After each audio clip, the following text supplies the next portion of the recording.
Here's something I never thought I'd say. Hey, there's a Ford with a Ford in it, and I want it.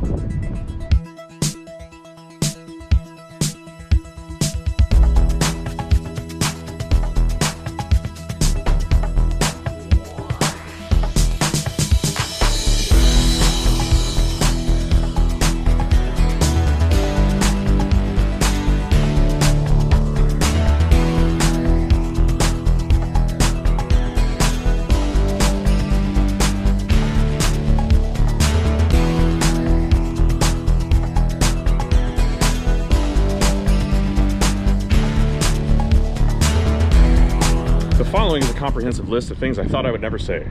I can't wait to work on another Mustang. I want to own another Mustang that's powered by a Ford.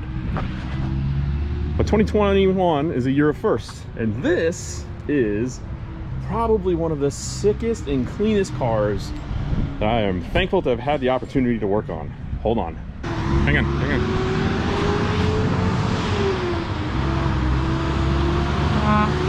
Yeah! This guy rules! Sorry, I get excited every time I see a cement truck and they honk the horn. It just gets me all. It really brings out my inner child. This is Mike's 2004 Cobra. Mike and I have known each other through a variety of internet forums and Facebook groups and been friends on the internet for a long time. And we finally met in person when I showed up to his house with an empty trailer, and I was like, let's go, give it up, hand it over. I repoed the car from Mike because Mike was at a point where a lot of people are with their projects, where they get a car 89 to 90% done, and then they kind of get frustrated with it. And they do one of two things. They throw in the towel, they sell the project, or they part it out, or they pay somebody else to finish it, which is where I come in. Or third one, they persevere and they finish it themselves.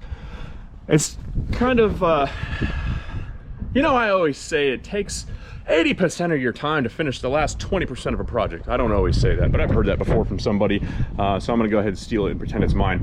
And that's where we are. We're down to the last little nitpick stuff. The stuff that's the least rewarding in a project. And that is usually the wiring. Nobody really wants to do it. And I used to be that guy until I realized wiring is very rarely hard work. These aren't heavy. They're very rarely dirty, especially when dealing with new stuff. Sometimes you got to be a contortionist to get underneath the dashboard of a car to wire some stuff. But fortunately for us in this case, this car has no roll cage. There's wide open spaces inside of here. And Mike was even courteous enough to take the passenger seat out before bringing it to me. So that's what we're doing. We're pushing through. We're going to persevere for Mike. We're going to get his car up and running. I've already started the installation of, what else? Holley EFI. We're putting a Terminator X system in this car. And just like I did on the black car that was in here before, I'm going to put it underneath the seat. I've got the harness already ran. We're going to be running a Holley 6.8-inch Pro Dash located inside the factory dash. And again, just like Brandon's car, that black Mustang I had in here before, it's going to look super clean and sanitary. Probably even more so than his car, because this car retains the 6-speed and 3 pedals. And it's not a turbo car. That's right. You see, we're missing something here on the top. I have removed the party. It will be reinstalled, of course, but this is the party right here. This big, beautiful son of a bitch right here is a Whipple 3.4 Crusher. The Crusher being the Crusher inlet. 3.4 liter blower sitting on top of 281 cubic inches of forged Ford bottom end. Can we talk about how goddamn big a Ford 4-valve 4.6 liter, that's a mouthful, is? Like, you want to talk about like the displacement of a motor. Let's talk about the amount the motor itself actually physically displaces. So you got 4 cams, obviously. What the cool part about this is, it's going to make it kind of easy to wire tuck this thing. Me and Logan were talking about, well, I was talking, Logan was just eating. We were at Olive Garden and we were at the all-you-can-eat breadsticks salad. And in between, he's not really a salad guy, so in between breaths and bites of breadsticks, he threw his opinion in there every once in a while. But we were talking about how the Honda culture does these insane wire tuck jobs underneath the hoods of Civics. You pop the hood and you wonder, how the hell does that car even run? And that's the goal here, is I want people to pop the hood and look at the car and go, I don't see any wires on the thing. Now, some of the stuff is inevitable. We're not gonna be able to hide the wiring harness for the fuel injectors. As big as this blower is, it's still gonna be kind of out in the open, but I can slim down and trim it up and make the harness look as svelte as possible. So what I've started to do here, I have not cut any wires whatsoever off of this harness. This is the factory fuel injection harness for a Holley Terminator X system. This is what you get, okay? But I don't need you to tell me 1, 2, 3, 4, 5, 6, 7, 8, 9, 10, 12 times that that's cylinder number 6.